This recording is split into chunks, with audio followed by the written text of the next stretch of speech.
The headache is a very big subject. And interestingly, the brain itself is insensitive to pain. The brain, frankly, inside, it interprets pain, but it doesn't feel pain. So when you have a headache, it's due to either the outer layer of the brain that we call the meninges is irritated, or the vessels are irritated. There's also some nerves that come from your brainstem that do have pain receptors, and those are irritated. And that would be the reason why you might have a little tumor in there kind of smoldering, and you don't know it for a while until it starts to affect other tissue. 20 different types of headaches, and even in those 20 different kinds, there's subtypes. So again, it's a very, very broad subject. Fortunately, however, and I love the pictures here. Thank you, Tracy. She put this together for me and did the pictures on there. And I how many people have had that kind of a situation? But most headaches are not caused by life-threatening disorders, so that's helpful. And we will try to go over today some warning signs, some danger signs of headaches that could be dangerous to you. But we'll start with the more common ones. When I did my research and I tried to go through the tons of data, the tons of paper out there, these are the 4 kinds that probably comprise most of headaches, at least 90% or 85%, depending on where you do your research. And we'll try to go through these in order.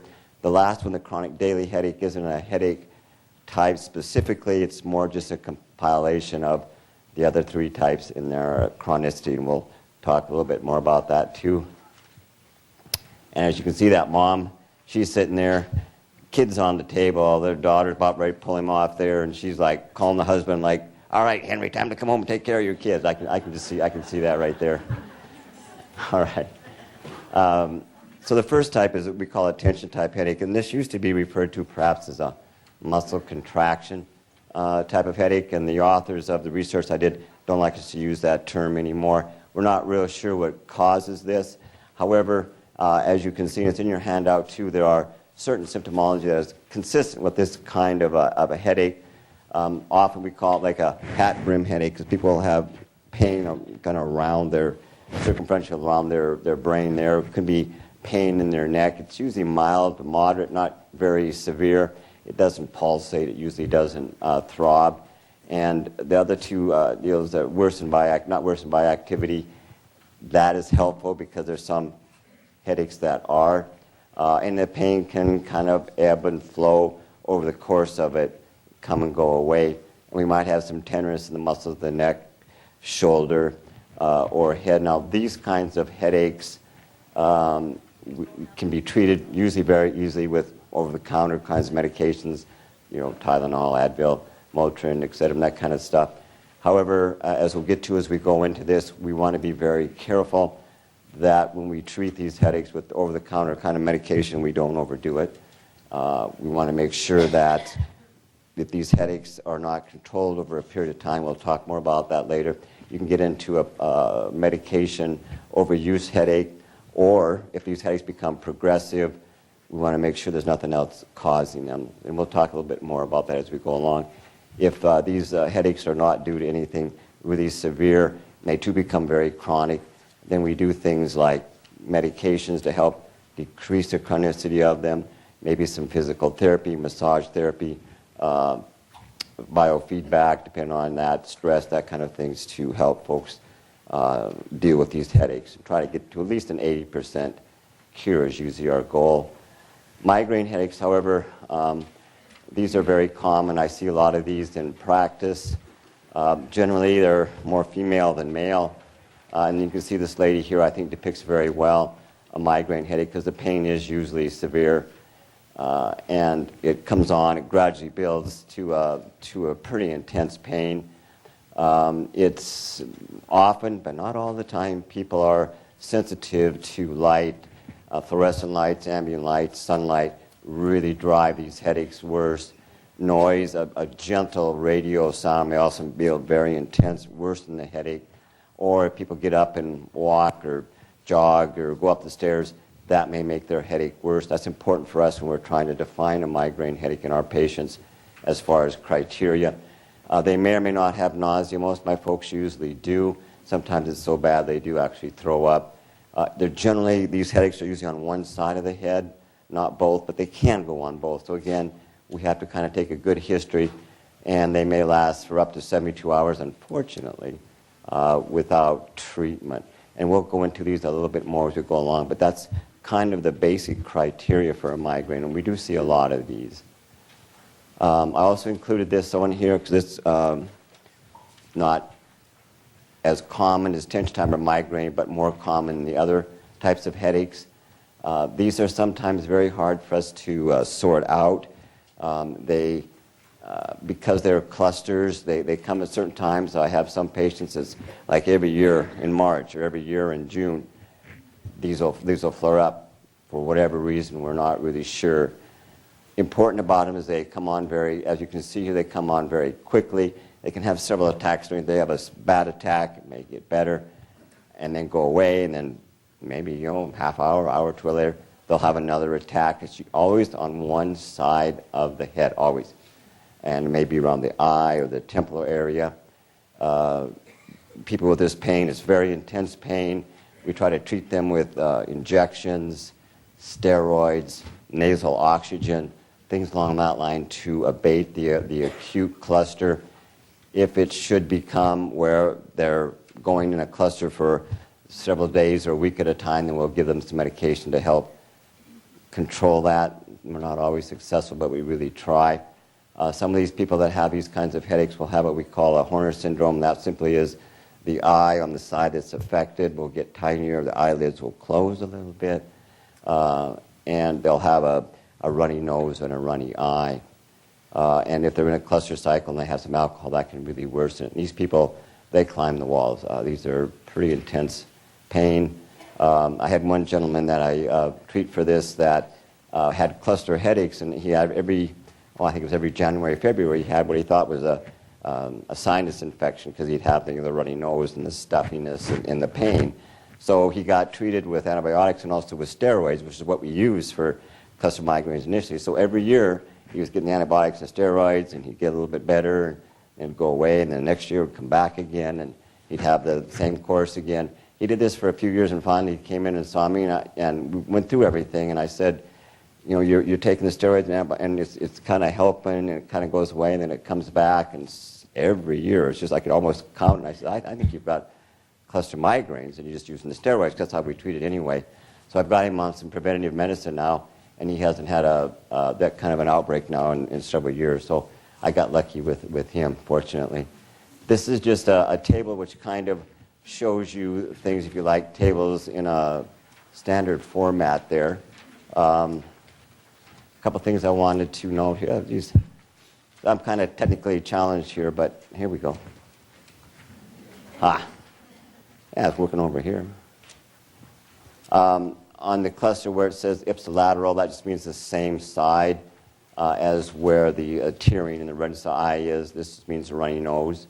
The Horner syndrome is what we just talked about there. That's a sympathetic fiber system where your eyes and your eyelids are affected. Focal neurological symptoms are rare, and that simply means, do we see, as when we evaluate people in neurology, do we see weakness, do we see numbness, do we see double vision, things along that line, which fortunately are very, very rare.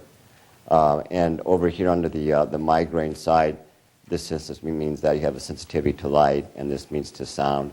Some migraines, people will have oral. Usually what they see is they'll have kaleidoscopes in their vision. They'll have scintillating things that will come and go or flash, and maybe they'll have backward seas in their vision, things along that line that usually precede the migraine. Don't always have to have them. Fortunately, I don't see much speech or motor deficit. Speech would simply be, sometimes people with migraines, they'll have trouble getting words out, or they'll talk kind of funny, like they're having a stroke, or they'll have motor deficits, which simply means that they'll have weakness in certain areas, and that gets into a different kind of a migraine, which I don't think we need to go into because they're very, very rare. But this just kind of puts things together. I hope it's helpful to kind of differentiate between the three more common types of headaches. And as I mentioned, the chronic daily headache, this is our criteria as given to us by the headache experts. If you have a headache and it can be the migraine, the clusters are a little bit different, or the tension type. And if there's more than 15 headache days a month for at least 3 months, then we put you into a chronic daily headache, and that needs to be addressed. Generally, these are the folks that we'll see in our neurology department. The primary care is probably doing a very, very good job of taking care of these patients. However, we're getting into a study now where they just can't get over their headache, and we need to look and find a reason why. If we don't see anything seriously wrong looking at their brain or their neck, then there are some things that we can do to help people with this. I did put a note in here about medication overuse headache. Wow, there's a lot of medicines there. Very good, Tracy. And people will, and this again refers to frequent headaches. In other words, people have a headache, maybe it goes away for a few days, comes back, they treat it with, Anacin or Tylenol or whatever, and then a couple of days later it comes back, and they treat it again. So they get into a habit where they're taking medications frequently. And the problem with that is pretty soon the headache will respond to the medication, but as soon as the medication wears off, the headache will come back, and so you're in a vicious cycle. These medicines that I have up here, we use a lot to treat headaches. And again, this is a component where I put these up here because these are medications that we have to be very, very careful on how much we use them. The bilateral combination, I have a few patients on that because nothing else works for them, but I watch them very closely and see how much they use to make sure they don't get into a medication overuse headache. The triptans are what we use to treat migraines only. They're just a migraine medication, and we really try to have people not use that more than 9 days a month. I have a few that use that a little bit more, and we've tried to work with that, help them with that, and we're not always successful, but in most people to use more than 9 days a month, you can get into a medication overuse headache. The NSAIDs simply stands for non-steroidal anti-inflammatory drug. And that's where you over-counter your Advil, your naproxen, Tylenol, things along that line. If you've more than 15 days a month for your headaches, you're going to set yourself up for an overuse headache. And then Tylenol is in there as well. It's acetaminophen. Now, if we do get into medication overuse headache with some of our folks, they come in and they've had headaches for a while, 15 days per month, over 3 months. We need to get them off that medication. Sometimes that's not easy. Sometimes we just have them stop it abruptly. The headache may get worse for a while, then it'll get better. Sometimes that's not possible, so we have to do a weaning program with them, maybe give them another medication to help bridge them as we're getting them off. And I wish I could say I'm 100% successful doing that. Sometimes they have to, some big headache centers will actually admit patients that have medication overuse headaches, give them IV therapy, bridge therapy to try to get them off their medication, especially if they've been using a lot of, Valium or something like that, benzodiazepines or opioids, narcotics, things like that to break their headache, because you got to worry about coming off those narcotics. That can cause some other problems as well, so it has to be done very carefully. Don't run into that too much, but those are certainly options for folks in that area, and it's not an easy thing to do. Now, if you ask, well, my doctor has me take aspirin, 81 milligrams every day for stroke prevention. That's a good idea. That won't get you into a medication overuse headache. This is for people that have headaches routinely and use these medications to get over them, that eventually over time have to take a lot of it, and that's what we build up. It's not for the day-by-day use of something like aspirin for stroke. That's a very, very good idea.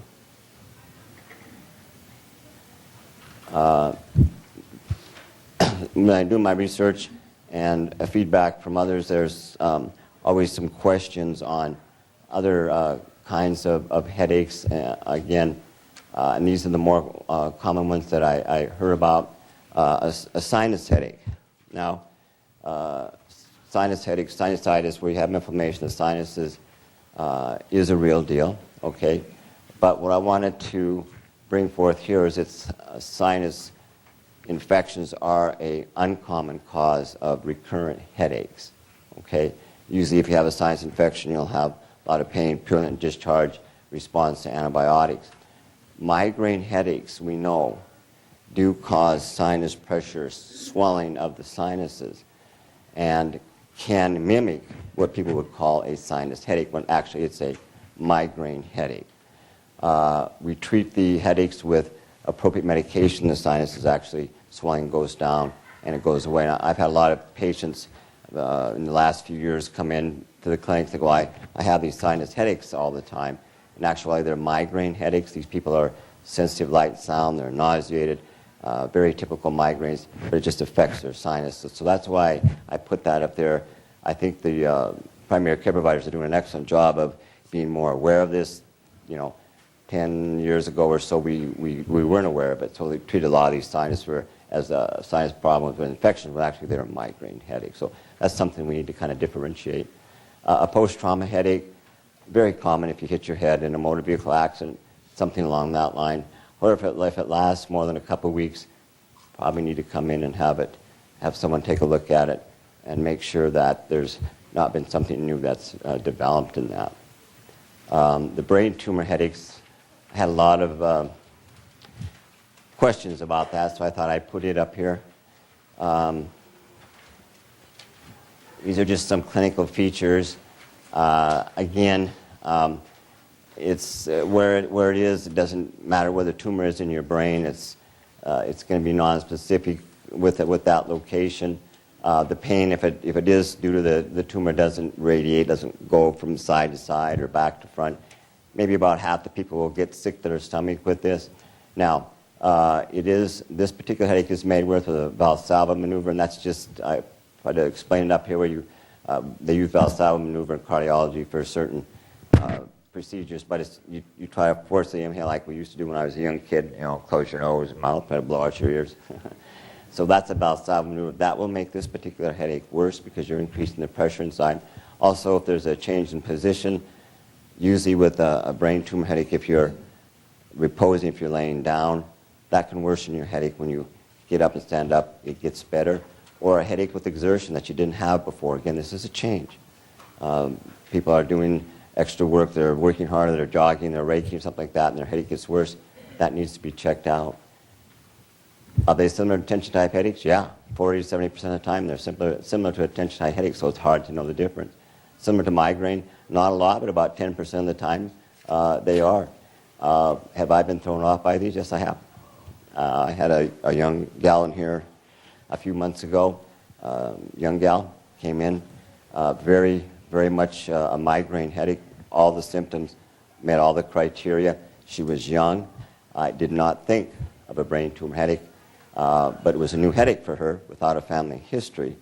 And I said, well, we'll try to treat it. If it doesn't get better, I'm going to put you in a scanner, which eventually we did do, and she did have a brain tumor. So, again, we don't disregard this, especially if it's a new headache for someone that does not have headaches. And it can mimic other headache types too. Like I said, there's many different kinds that it can look like. Red flags that may accompany a brain tumor, and these can go for other headaches as well. But if we have a new headache that's severe or has changed from previous pattern, people usually have a tension-type headache. Now they have a headache like a migraine. That's a change. New onset in adults, especially over 50, we kind of pick on that number as a place to break it off, where we need to examine further, maybe do an MRI to look for a tumor. If it's in children less than 5, new headache, you want to check it out. It could be a tumor. Again, on exertion at night or in the early morning. If a headache is progressive, it just doesn't go away. It just gets worse and worse and worse. We want to check that out. This word here just refers to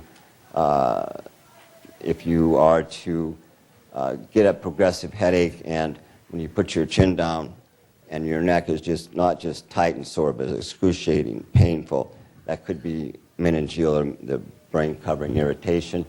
That needs to be checked out. With new neurological symptoms, meaning does somebody have a seizure? All of a sudden they got double vision. Do they have new weakness, new numbness? Those need to be checked out. And then I apologize here. I should have taken out these paresis there with the Valsalva maneuver, or coughing or sneezing or bending over really makes that headache worse. That needs to be looked at and at least talked about. This particular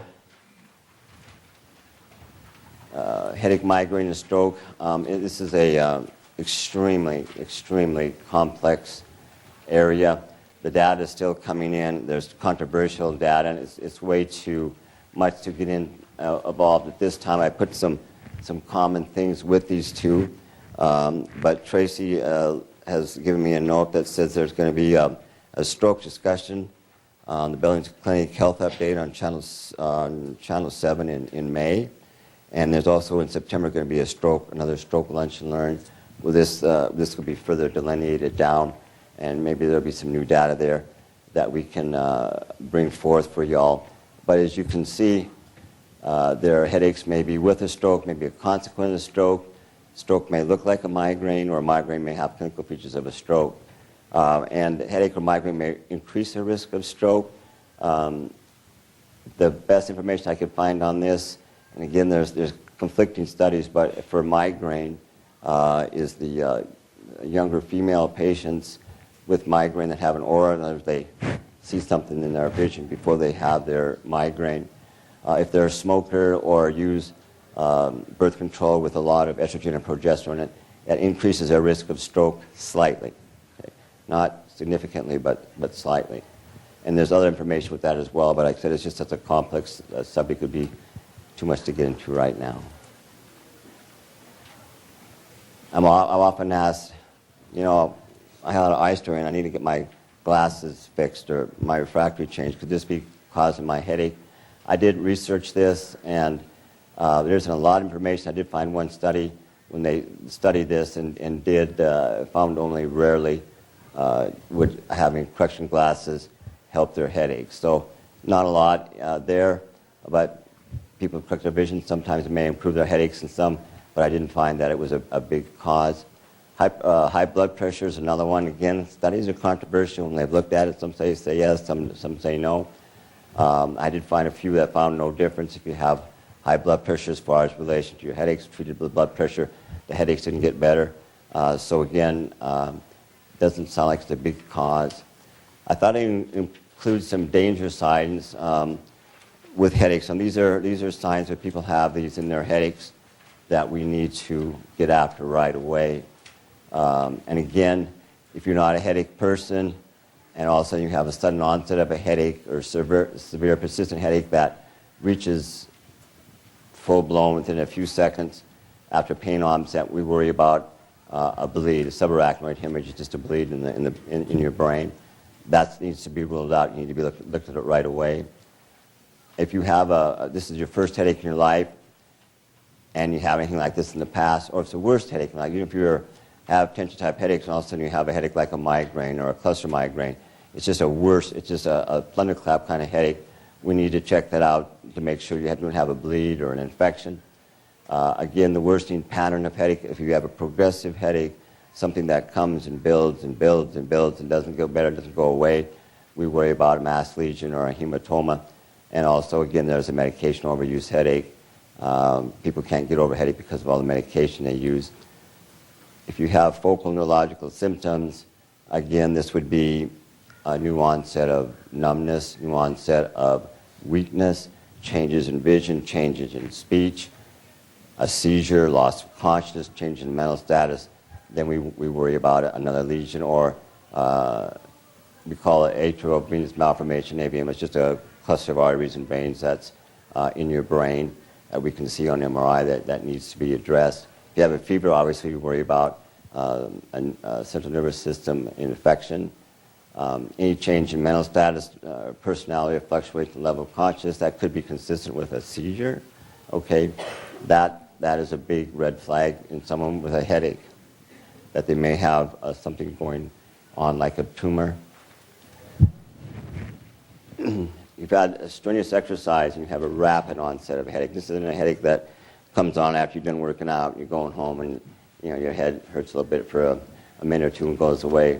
This is if you're exercising, something like lifting heavy weights, for instance, and all of a sudden you get a headache. I'm talking quickly.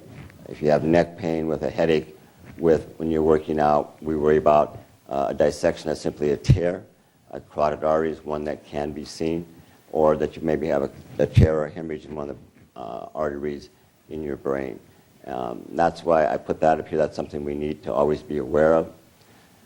If you have head pain that spreads, now this is into the lower neck between the shoulder blades, and we worry about meningeal irritation, and it will be at least that low between the shoulders and into the lower neck. And it's not just a tension or a tightness. It's going to be a pretty serious pain. Again, headache if you're less than 5 or greater than 50. We worry about brain tumors. If you're a cancer patient, have a new headache, obviously we're about the cancer spreading to your head. The two more common ones is breast cancer is a very common one that can spread to the head. Kidney cancers, colon cancers can as well. Not that they do, but this would be something we worry about. A new headache in a HIV patient or anyone that has any immunocompromised, also have a new headache. We worry about maybe an infection going on. In our gals that are pregnant or even after they delivered, if they start with a new headache, they're not a headache person. We get concerned about blood clots, again, artery dissections, or the pituitary gland sometimes can bleed. And so we have to look, there's special ways we can look for that.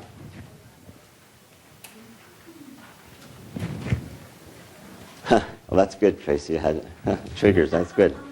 I like that. I wouldn't have been that clever.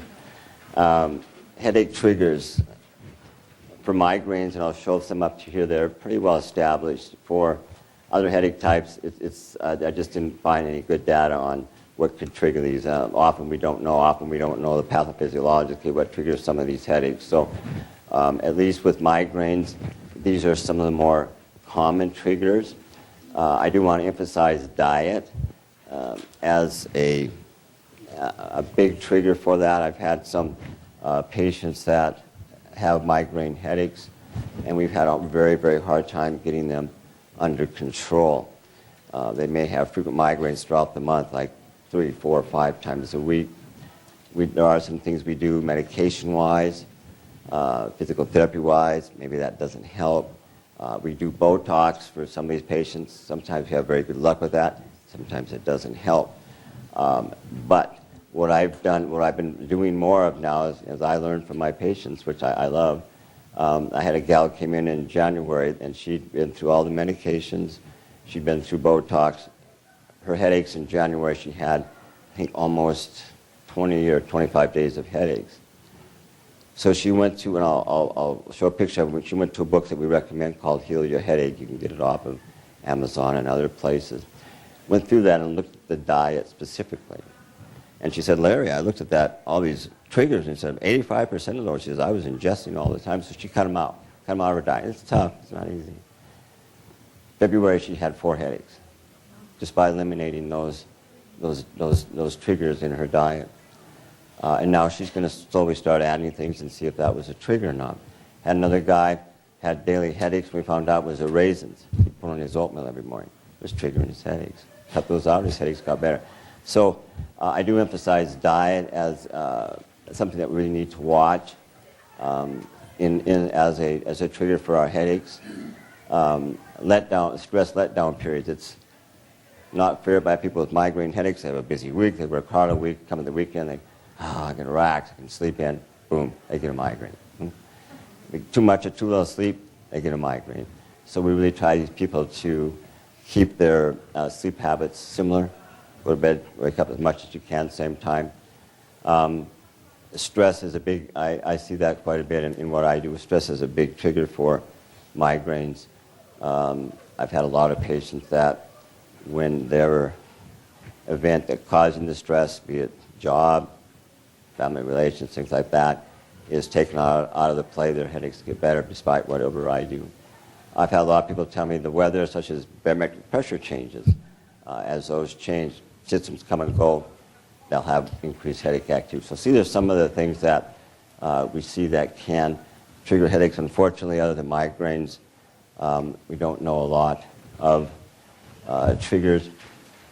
These are just some medications that we use for migraine. It's pretty common. The simple analgesics I haven't had a whole lot of luck with. treating with combinations are there. And the ones we talked about before, the triptans are specific for migraines. Those are prescription. And we use a lot of those. This new transdermal patch here is just new. It's actually this Imitrex, this one here, in a transdermal patch. I think it would be very, very helpful for our patients that have a lot of nausea. They won't have to worry about swallowing. They can just put this patch on, let it absorb, treat their migraine. It would be very, very helpful. We'll see. We'll see how it works. It's pretty new, and I haven't used it yet, so I'll see. For migraine prevention, these are some of the herbal supplements. Some of my folks really prefer herbal supplements, vitamins to prescription medication. I try to work with them on that. The Butterbur at 75 milligrams twice a day was actually quite a big study on that, and pretty good efficacy. I've mentioned a few people and haven't been overly taken over by it, but nonetheless it's there. Some people works very, very well. Also, migraine needs, migraine relief. There's migraine defense. There's all kinds of those. I have some people that works very, very well for it too.